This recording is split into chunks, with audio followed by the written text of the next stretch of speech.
இன்றைக்கு திராவிட முன்னேற்ற கழகம் 2021 சட்டமன்ற பொதுத் தேர்தலில் சுமார் 525 அறிவிப்புகள் வெளியிட்டாங்க. 1/4 அறிவிப்புகள் கூட 1/4 அறிவிப்பு கூட இதுவரைக்கும் நிறைவேற்றப்படவில்லை. அத்தனையும் பொய்.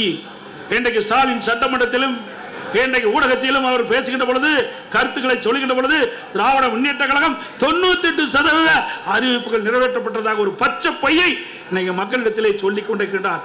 அத்தனையும் பொய். மக்கள் புரிந்து கொண்டார்கள்.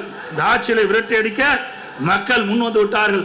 இன்றைக்கு கொடுக்கப்பட்ட வாக்குறுதியை நிறைவேற்றாத காரணத்தினாலே அரசு ஊழியர்கள் வீதியிலே வந்து போராடக்கூடிய சூழ்நிலைக்கு தள்ளப்பட்டார்கள். அதே போல தூய்மை பணியாளர்கள் எப்படி கொடுமைப்படுத்தினார்கள் இந்த ஆட்சியை என்பது அத்தனை பேருக்கும் தெரியும். ஊடகத்திலும் பத்திரிகையிலும் பார்த்தோம். அப்படி தூய்மை பணியாளர்களையும் கொடுமைப்படுத்திய அரசாங்கம் விடியா திமுக அரசும். அதே போல கொடுக்கப்பட்ட வாக்குறுதியை நிறைவேற்ற வேண்டும் என்று பகுதி நேர ஆசிரியர்கள், சத்துணவு அமைப்பாளர்கள் வீதியிலே வந்து போராடுகின்ற நிலை இந்த ஆட்சியில் பார்க்கப்பட்டது என்ற செய்தி இந்த நேரத்தில் தெரிவித்து, இன்றைக்கு இவ்வளவு பிரச்சனைக்கு காரணம் சட்ட ஒழுங்கு நிரந்தர டிஜிபி நியமிக்கல. கிட்டத்தட்ட 9 மாத காலமாக நீதிமன்றம் குறிப்பிட்டு கூட இன்னும் தமிழகத்தில் ஒரு நிரந்தர சட்ட ஒழுங்கு டிஜிபியை நியமிக்க முடியாத ஒரு திராணற்ற அரசு விடியா திமுக அரசாங்கம் என்பதை நேரத்தில் தெரிவித்து, இனியாவது பத்திரிகையாளர் ஊடக நண்பர்களும் தகுதியுமா செய்தி போடுங்க. இத்தனை நாள் பயந்து இருக்குது போது.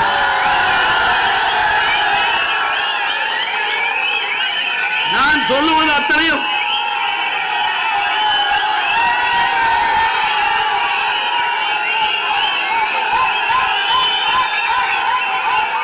நான் இதுவரைக்கும் சொன்ன செய்திகள் அத்தனையும் பத்திரிகையிலும் ஊடகத்திலும் வந்தவை. நாங்களாக திருத்தி சொல்லவில்லை. ஆகவே இந்த உண்மை செய்திகள் எல்லாம் நாட்டு மக்களுக்கு கொண்டு போய் சேர்க்க வேண்டிய கடமை ஊடக நண்பர்களுக்கும் பத்திரிகைகளுக்கும் இருக்கின்ற என்பதை உணர்ந்து நடுநிலையோடு செயல்பட்டு நாட்டு மக்களை பாதுகாப்பதற்கு நீங்கள் அத்தனை பேரும் ஊடக நண்பர்களும் பத்திரிகைகளும் துணை நிற்க வேண்டும் என்று அன்போடு உங்களை கேட்டுக்கொள்கின்றேன். மக்கள் ஒரு ஆட்சி அகற்றப்பட வேண்டும். குடும்ப ஆட்சிக்கு முட்டுப்புள்ளி வைக்கின்ற தேர்தல் இந்த தேர்தல். ஊழல் விளம்பரம் மட்டும் செய்த திமுக ஆட்சியின் ஆட்டம் கடந்த 15ஆம் தேதியோடு முடிவு கட்டப்பட்டு விட்டது. தமிழ்நாட்டிற்கு இன்னைக்கு வசந்த காலம் ஆரம்பிக்கப்பட்டு விட்டது. பெண்களுக்கு பாதுகாப்பான ஆட்சி விரைவிலே மக்களால் கொடுக்கப்பட்டார்.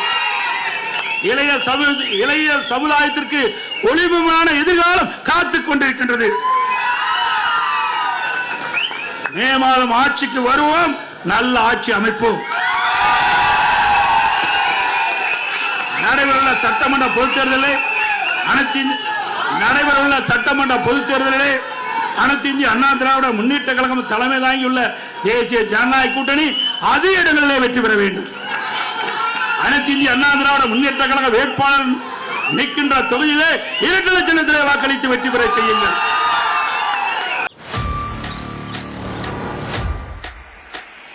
Make India great again.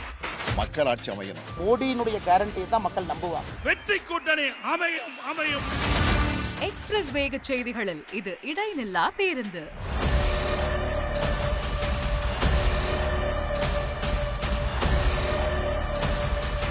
தினமும் காலை 6 முதல் 7 மணி வரை 6 மணி செய்திகள். Break free news.